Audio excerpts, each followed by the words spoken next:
setiap perjalanan yang jauh bermula dengan satu langkah kecil.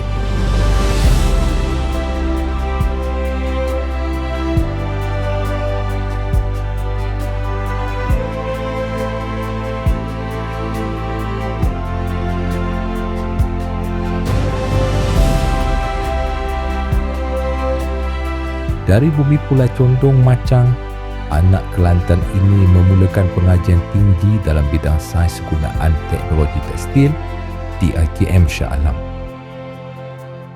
Sempat bekerja seketika dalam industri tekstil sebelum melanjutkan pengajian dalam bidang kejuruteraan mekanikal di BRSP Parit Raja bagi meneroka peluang baharu.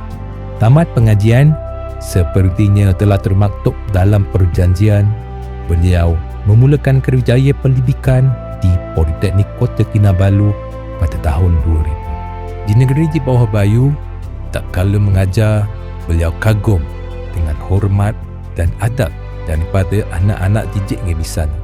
Di sana jugalah jiwa lasaknya teruji. 5 kali menawan puncak Kinabalu, meredah dan mendaki hutan Terusmadi, dan akhirnya di sana jugalah beliau menemu jodoh yang melengkapi hidup.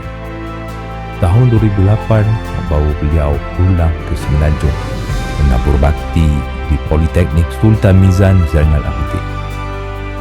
Walaupun berlatar belakangkan mekanikal, beliau membuktikan bahawa minat mengatasi segalanya.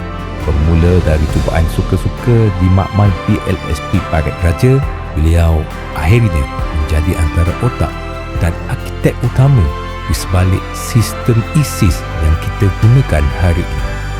Pesan beliau sentiasa jelas, biar ada satu bidang yang kita pakar, kerana bagi beliau, gabungan kepakaran setiap individu itulah yang membawa anjakan buat organisasi. Kini, selepas 26 tahun berkhidmat, tiba masanya untuk beliau berehat. Tiada lagi barisan kod yang perlu disemak hingga tengah malam.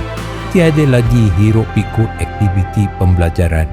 Hanya masa berkualiti buat keluarga dan pengabdian diri.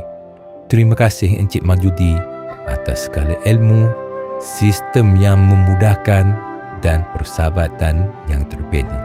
Maafkan kami atas segala khilaf. Selamat bersara. Moga hari-hari mendatang penuh keberkatan. Segala bakti Tuhan akan tetap utuh dalam lipatan sejarah kami.